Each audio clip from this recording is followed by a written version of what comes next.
പാലക്കാട് ഉപതെരഞ്ഞെടുപ്പ് ആവേശം പോളിംഗ് ബൂത്തിലേക്ക് വിവിധ ബൂത്തുകളിലെ മോക്ക് പോളിംഗ് ആരംഭിച്ചു. ബൂത്ത് ഏജന്റുമാരുടെ സാന്നിധ്യത്തിലാണ് മോക്ക് പോളിംഗ്. രാവിലെ 7 മണി മുതൽ വോട്ടെടുപ്പ് ആരംഭിക്കും. പോളിംഗ് വാർത്തകൾ ജനങ്ങളിലേക്ക് എത്തിക്കാൻ ന്യൂസ് മലയാളം ടീമും സജ്ജമാണ്. പാലക്കാട് നിന്ന് പ്രസാദ് ഉടുമ്പശ്ശേരിയും ആൽവിൻ തോമസും സരീഷ് പി കെയും ഉണ്ടാദ്യം. ആൽവിൻ തോമസിലേക്കാണ്. ആൽവിൻ, അങ്ങനെ അപ്രതീക്ഷിത ട്വിസ്റ്റുകൾ, ടേണുകൾ എല്ലാം കഴിഞ്ഞ് ജനങ്ങൾ വിധിയെഴുത്തിനായി എത്തുന്ന ദിവസമാണ്. Mock polling ആരംഭിച്ചോ? എത്തരത്തിലാണ് കാര്യങ്ങൾ? അതുപോലെ ആകാംക്ഷാഭരിതമായ ഒരു പാലക്കാടൻ ഉപതെരഞ്ഞെടുപ്പാണ് നമ്മളിപ്പോൾ മുന്നിൽ കാണുന്നത്. അത് അല്പസമയത്തിന് മുമ്പാണ് UDFിൻ്റെ സ്ഥാനാർത്ഥി മാങ്കൂട്ടം ശ്രീ രാഹുൽ മാങ്കൂട്ടത്തിൽ ഇപ്പോൾ മണപ്പള്ളിക്കാവ് ഭഗവതി ക്ഷേത്രത്തിലേക്ക് ക്ഷേത്ര ദർശനത്തിനായി എത്തിയിട്ടുണ്ട്. രാവിലെ ഇവിടെ നിന്ന് ക്ഷേത്ര ദർശനം കഴിഞ്ഞ ശേഷം തൊട്ടടുത്തുള്ള പോളിംഗ് ബൂത്തിലേക്കും പോകുന്നുണ്ട് എന്നുള്ളതാണ് നമുക്ക് അറിയാൻ കഴിയുന്നത്. ഏതായാലും വളരെ ആവേശത്തോടു കൂടി ഉണ്ടായിരുന്ന ഒരു തെരഞ്ഞെടുപ്പ്, ഉദ്വേഗഭരിതമായൊരു തെരഞ്ഞെടുപ്പ് എന്ന് വേണം നമുക്ക് ഈ തെരഞ്ഞെടുപ്പിനെ വിശേഷിപ്പിക്കാൻ. എല്ലാ കണ്ണുകളും ഏതാണ്ട് പാലക്കാട്ടേക്ക് തന്നെയാണ് എന്നുള്ളത് ഏറ്റവും ശ്രദ്ധേയം. വലിയ ട്വിസ്റ്റുകൾ നടന്ന ഒരു തെരഞ്ഞെടുപ്പ്, രാഷ്ട്രീയ വിവാദങ്ങളുണ്ടായ തെരഞ്ഞെടുപ്പ്, ചേരിമാറ്റമുണ്ടായ തെരഞ്ഞെടുപ്പ്, ഇത്തരം പല സംഭവങ്ങൾ കൊണ്ട് നിറഞ്ഞു നിന്ന ഒരു തെരഞ്ഞെടുപ്പ് കൂടിയാണ് പാലക്കാടൻ ഉപതെരഞ്ഞെടുപ്പ് എന്നുള്ളത് നമുക്ക് ശ്രദ്ധേയമാണ്. ഇപ്പോൾ രാവിലെ UDF സ്ഥാനാർത്ഥി ശ്രീ രാഹുൽ മാങ്കൂട്ടത്തിൽ മണപ്പുള്ളിക്കാവ് ഭഗവതി ക്ഷേത്രത്തിൽ ക്ഷേത്ര ദർശനം നടത്തുകയാണ്. രാവിലെ 6 മണിയോടുകൂടിയാണ് അദ്ദേഹം ഇവിടെ എത്തിയത്. തൊട്ടടുത്തുള്ള ബൂത്തിലേക്ക് ഇതിന് ശേഷം കടന്ന് ചെല്ലുമെന്നുള്ളതാണ് നമുക്ക് അറിയാൻ കഴിയുന്നത്. ഏതായാലും ഇതിന് ശേഷം മറ്റ് ബൂത്തുകളിലേക്ക് സ്ഥാനാർത്ഥി യാത്രയാകും എന്നുള്ളതും നമുക്ക് അറിയാൻ കഴിയുന്നു. 8 മണിയോടുകൂടി ഷാഫി പറമ്പിൽ MP അടക്കമുള്ള നേതാക്കൾ ഇങ്ങോട്ടേക്ക് എത്തിച്ചേരും. 93-ാം ബൂത്തിലാണ് ഷാഫിയുടെ വോട്ട് ഉള്ളത്. ഷാഫി പറമ്പിൽ 93-ാം ബൂത്തിൽ വോട്ട് രേഖപ്പെടുത്തിയ ശേഷം മറ്റ് മറ്റ് ബൂത്തുകളിലേക്കുമൊക്കെ പോകുമെന്നുള്ളതാണ് നമുക്ക് അറിയാൻ കഴിയുന്നത്. ഏതായാലും വലിയ ആവേശം നിറഞ്ഞ ഒരു ഉപതെരഞ്ഞെടുപ്പ് എന്നുള്ളത് തന്നെയാണ് നമുക്ക് പറയാൻ കഴിയുക. നിരവധി രാഷ്ട്രീയ സംഭവവികാസങ്ങളൊക്കെയും ചർച്ച ചെയ്യപ്പെട്ട ഒരു തെരഞ്ഞെടുപ്പാണ് പാലക്കാടൻ ഉപതെരഞ്ഞെടുപ്പ്. വലിയ തോതിൽ ആവേശമുണ്ടായിരുന്ന തെരഞ്ഞെടുപ്പ്. പ്രവർത്തകരൊക്കെയും ആ ആവേശം ചോരാതെ ഇന്ന് തെരഞ്ഞെടുപ്പിൻ്റെ ദിനത്തിലേക്ക് പോവുകയാണ്. ആ തെരഞ്ഞെടുപ്പ് ദിനത്തിലേക്ക് പോകുമ്പോൾ വലിയ ആത്മവിശ്വാസത്തിലാണ് 3 മുന്നണികളും എന്നുള്ളതാണ് നമുക്ക് പറയാൻ കഴിയുക.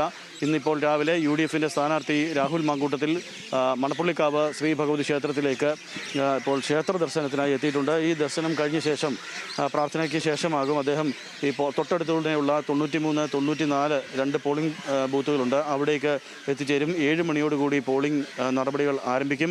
5:30 മണിയോടുകൂടി മോക്ക് പോളിംഗ് നടന്നിരുന്നു. മോക്ക് പോളിംഗ് ഈ 93, 94 ബൂത്തുകളിലാണ് നമ്മൾ മോക്ക് പോളിംഗ് കണ്ടത്. അവിടെ മറ്റ് പ്രശ്നങ്ങളൊന്നും തന്നെയില്ല, സാങ്കേതിക പ്രശ്നങ്ങളൊന്നും തന്നെയില്ല എന്നുള്ളതാണ് ഉദ്യോഗസ്ഥർ അറിയിച്ചിട്ടുള്ളത്. ബൂത്ത് ഏജന്റുമാരുടെ സാന്നിധ്യത്തിലാണ് മോക്ക് പോളിംഗ് നടപടികൾ നടത്തിയത് എന്നുള്ളത് നമുക്ക് മനസ്സിലാക്കാൻ കഴിയുന്നത്. അതുകൊണ്ട് തന്നെ ഇവിടെ നടത്തിയ മോക്ക് പോളിംഗിൽ മറ്റ് സാങ്കേതിക പ്രശ്നങ്ങൾ ഒന്നും കണ്ടെത്താൻ കഴിഞ്ഞിട്ടില്ല, മറ്റു കുഴപ്പങ്ങളില്ല. സുഗമമായി തന്നെ പോളിംഗ് നടപടികൾ ആരംഭിക്കാൻ കഴിയുമെന്നുള്ളതാണ് നമുക്കറിയാൻ കഴിയുന്നത്. ഇന്ന് പാലക്കാടിന് അവധി ദിനം കൂടിയാണ്. നമുക്കറിയാവുന്നതുപോലെ ഏതാണ്ട് 1,97,000 അധികം വോട്ടർമാരുള്ള ഒരു മണ്ഡലമാണ് പാലക്കാട്. അതുകൊണ്ട് തന്നെ അതിൽ ഏറ്റവും ശ്രദ്ധേയം 1,00,000 അധികം വോട്ടർമാരെന്ന് പറയുന്നത് സ്ത്രീ വോട്ടർമാരാണ്. അവരൊക്കെയും ഈ പോളിംഗ് ബൂത്തിലേക്ക് രാവിലെ മുതൽ തന്നെ ക്യൂവിലേക്ക് എത്തുമെന്നുള്ളതാണ് നമുക്ക് മനസ്സിലാക്കാൻ കഴിയുന്നത്. വലിയ ആവേശം നിറഞ്ഞ ഒരു തെരഞ്ഞെടുപ്പാണ്. അതുകൊണ്ട് തന്നെ രാഷ്ട്രീയ പാർട്ടികൾ അവരുടെ വോട്ടർമാരെ എങ്ങനെയെങ്കിലുമൊക്കെ ബൂത്തിലെത്തിക്കുക എന്നതിന് വേണ്ട നടപടികളൊക്കെയും ചെയ്തു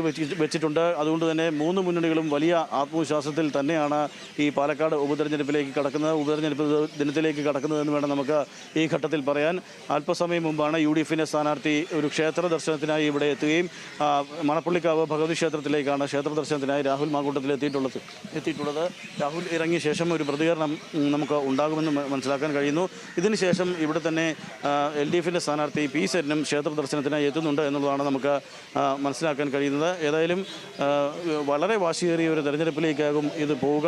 നമുക്ക് അറിയാവുന്നതുപോലെ രാഷ്ട്രീയ സാഹചര്യങ്ങൾ മാറിമറിഞ്ഞ ഒരു തെരഞ്ഞെടുപ്പ് കൂടിയായിരുന്നു പാലക്കാടൻ ഉപതെരഞ്ഞെടുപ്പ്. അതുകൊണ്ട് തന്നെ വലിയ തോതിൽ ആവേശം നിറഞ്ഞ ഒരു തെരഞ്ഞെടുപ്പ്.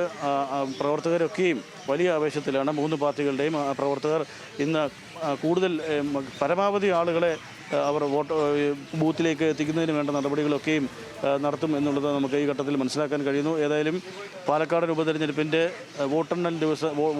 വോട്ടെടുപ്പ് ദിവസത്തിൻ്റെ ആദ്യ മണിക്കൂറുകളിലേക്ക് കടക്കുകയാണ്. കൃത്യം 7 മണിക്ക് തന്നെ പോളിംഗ് ആരംഭിക്കും. ആ പോളിംഗ് ആരംഭിക്കുന്ന സമയത്ത് തൊട്ടടുത്തുള്ള പോളിംഗ് ബൂത്തിലേക്ക് UDFിൻ്റെ സ്ഥാനാർത്ഥി രാഹുൽ മാങ്കൂട്ടത്തിൽ എത്തും എന്നുള്ളതാണ് അറിയാൻ കഴിയുന്നത്. ക്ഷേത്ര ദർശനത്തിലാണ് അദ്ദേഹം ഇപ്പോൾ ഉള്ളത്. മണപ്പുള്ളിക്കാവ് ഭഗവതി ക്ഷേത്രത്തിൽ ക്ഷേത്ര ദർശനം നടത്തിയ ശേഷം തൊട്ടടുത്തുള്ള പോളിംഗ് ബൂത്തിലേക്ക് എത്തും. 93, 94 പോളിംഗ് ബൂത്തുകൾ എന്ന നമ്പറിലുള്ള ബൂത്തുകളാണ് തൊട്ടടുത്ത് തന്നെ ഉള്ളത്. ആ ബൂത്തുകളിലേക്ക് എത്തുമെന്നുള്ളതാണ് നമുക്ക് മനസ്സിലാക്കാൻ കഴിയുന്നത്. ഏതായാലും വളരെ വാശിയേറിയ ഒരു ഉപതെരഞ്ഞെടുപ്പ് കേരളത്തിൻ്റെ ചരിത്രത്തിൽ കണ്ട ഏറ്റവും വലിയ വാശിയേറിയ ഒരു ഉപതെരഞ്ഞെടുപ്പ് കൂടി എന്ന് വേണം നമുക്ക് ഈ ഘട്ടത്തിൽ പറയാൻ. ആ ഉപതെരഞ്ഞെടുപ്പിൻ്റെ ആദ്യ മണിക്കൂറുകളിലേക്ക് ഉടൻ തന്നെ കടക്കും. അതിര ശരി, ഇനി പ്രസാദ് ഉടുമ്പശ്ശേരിയിലേക്കാണ്. പ്രസാദ് എവിടെയാണ് ഉള്ളത്? ഒപ്പം തന്നെ ഇപ്പോൾ ആൽവിൻ സൂചിപ്പിച്ചതുപോലെ വലിയ വിവാദങ്ങളും ട്വിസ്റ്റുകളും ഒക്കെ കഴിഞ്ഞതിന് ശേഷമുള്ള വോട്ടെടുപ്പാണ്. പരമാവധി ആളുകളെ ബൂത്തിലേക്ക് എത്തിക്കാൻ തന്നെയാണ് ഇന്നലെ വരെ ഉണ്ടായ ശ്രമങ്ങൾ. എത്തരത്തിലാണ് ഇപ്പോൾ പ്രസാദ് നിൽക്കുന്നിടത്തെ കാഴ്ചകൾ?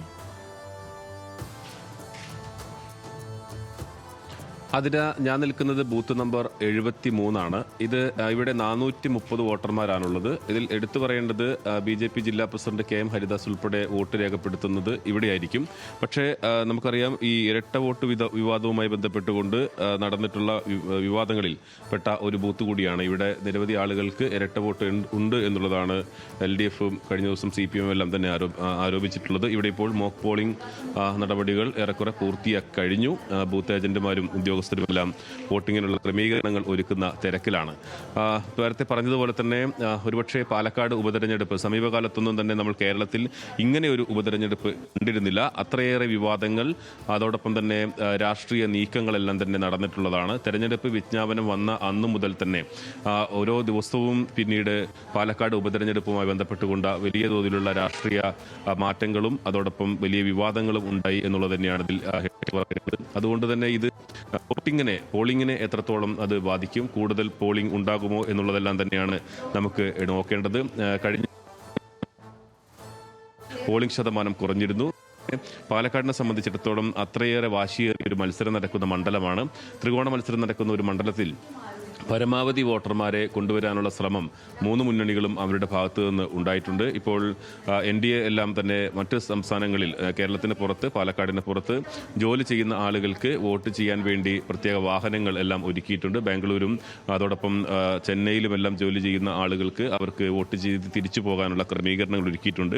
മറ്റ് മുന്നണികളിലും ഇതിന് സമാനമായ ക്രമീകരണങ്ങൾ ഒരുക്കിയിട്ടുണ്ട് എന്നുള്ളതാണ്. 10 സ്ഥാനാർത്ഥികളാണ് ഇവിടെ ഈ തെരഞ്ഞെടുപ്പിൽ മത്സരിക്കുന്നത്. അതിൽ 8 പേരും സ്വതന്ത്ര സ്ഥാനാർത്ഥിയാണ്. P. സരിൻ ഉൾപ്പെടെ 8 പേരും സ്വതന്ത്ര സ്ഥാനാർത്ഥികളാണ്. അതോടൊപ്പം 2 C. Krishnakumar, Rahul Mamkoottathil, doctor P. Sarin, ഇവർ 3 പേരും ഇതിൽ ആര് ജയിക്കും എന്നത് സംബന്ധിച്ച് ആളുകളെ സംബന്ധിച്ചിടത്തോളം വലിയ ആകാംക്ഷയാണ്. കാരണം ഇത്രയേറെ പോരാട്ടം നടന്ന ഒരു മണ്ഡലം ഉണ്ടായിട്ടില്ല എന്ന് തന്നെ പറയാം. CPM-നെ സംബന്ധിച്ചിടത്തോളം വലിയൊരു അവർ നടത്തിയിരുന്നു. അവർ നേരത്തെ സ്ഥാനാർത്ഥിയിൽ നിന്ന് വ്യത്യസ്തമായി ഡോക്ടർ P. സരിൻ അവിടെ നിന്നും കോൺഗ്രസിൽ നിന്നും കലാപക്കൊടി ഉയർത്തി പുറത്തേക്ക് വരികയും പിന്നീട് LDFിൻ്റെ ഭാഗമാവുകയും ചെയ്തു. LDF സ്ഥാനാർത്ഥിയാകുന്നു. ഇതിന് സമാന നടന്നിട്ടുള്ളത് 80 NA കരീമാണ്. അന്ന് കോൺഗ്രസ് അദ്ദേഹം വിമതനായി മത്സരിക്കാൻ നിൽക്കുന്നു. അങ്ങനെ വിമതനായി മത്സരിച്ച NA കരീമിനെ LDF പിന്തുണയ്ക്കുകയാണ് ചെയ്തത്. അതിന് സമാനമായ ഒരു സാഹചര്യം തന്നെയാണ് ഇവിടെയും ഉണ്ടായിട്ടുള്ളത്. കോൺഗ്രസിൽ നിന്നും കലാപക്കൊടി ഉയർത്തി പുറത്തേക്ക് വന്ന സരിനെ LDF CPM സ്ഥാനാർത്ഥിയാക്കുന്നു. പിന്നീട് ഓരോ ദിവസവും